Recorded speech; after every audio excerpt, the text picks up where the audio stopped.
film playing here is not the collapse of the Soviet Union, with Boris Yeltsin declaring the new Russian Federation in 1991, this being a common misconception. This is the Russian Parliament, also known as the White House, in 1993, being bombarded by pro-Yeltsin forces.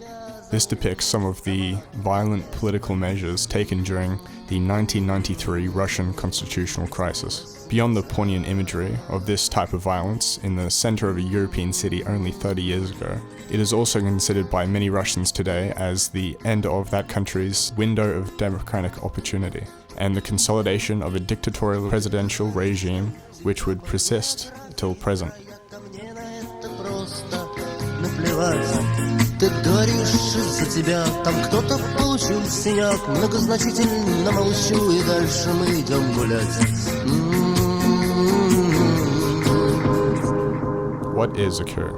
Is it a tool of foreign imperialism, the means by which a military can restore order in a country? It is apparent that coups occupy a central part of how dictators are imagined to consolidate power in the public consciousness. Coup d'etat comes from the French, literally meaning a blow or a punch to the state. This etymology speaks to the coup's forceful nature, even hinting at its unlawfulness.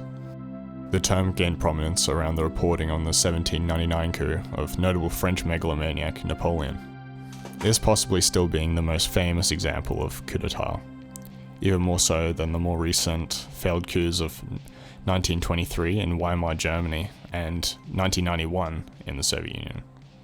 When trying to understand coups and what they mean for the consolidation of dictatorship, it helps to outline some basic definitions of coups given by the literature. Here, the first example can be given from the lecture slides.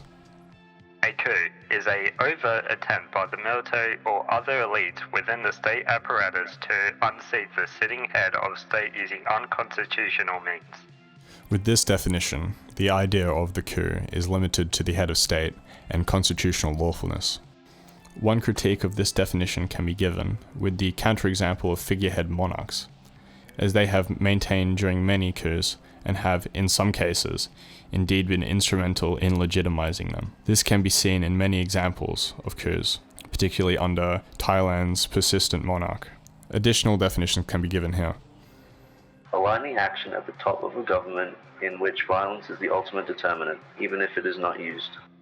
This definition is conversely broader and risks applying to other political actions like rebellions or political purges. Events in which existing regimes are suddenly and illegally displaced by the action of relatively small groups, in which members of the military, police, or security forces of the state play a key role, either on their own or in conjunction with a number of civil servants or politicians. This definition seems to sit between the definitions outlined regarding how far it can be applied, with the limiting term of relatively small groups, which distinguishes coups from popular uprisings. Additionally, this definition doesn't exclude the maintenance of an individual leader over the course of a coup. Some characteristic elements of coups can be noted here. Coups often result in the breakdown of democracy. In particular, coups see the replacement of democratic leaders with autocrats. Despite coups being often instituted by military force and the threat of violence, 4 out of 5 coups are completely bloodless. The people which compromised the makeup of the previous regime's bureaucracy are replaced with the coup's own loyalists. What is the 1993 Russian constitutional crisis, and what does the coup have to do with it? To grossly oversimplify the history, Boris Yeltsin, the president of the brand new state of the Russian Federation, inherited a parliament which was fractional and broadly opposed to his reformist policies. Pursuing these reforms with such limited support created a constitutional crisis. In protest, the Russian parliament bunkered down, with Yeltsin responding with overt military force, killing at least 147 people over the course of the crisis. With this, Yeltsin largely consolidated power under the presidency. This event, among other terms, is known as the October coup. How applicable is the understanding of coup developed here to the 1993 Russian constitutional crisis? Is the name October coup suitable?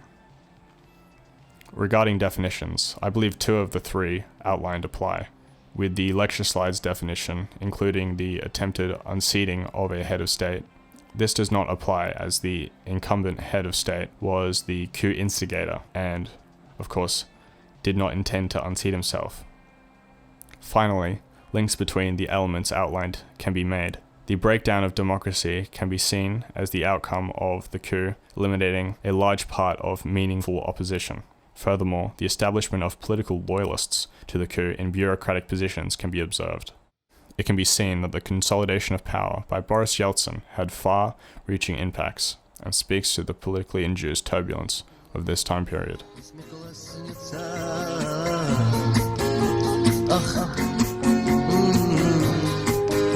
Смеклась с лица.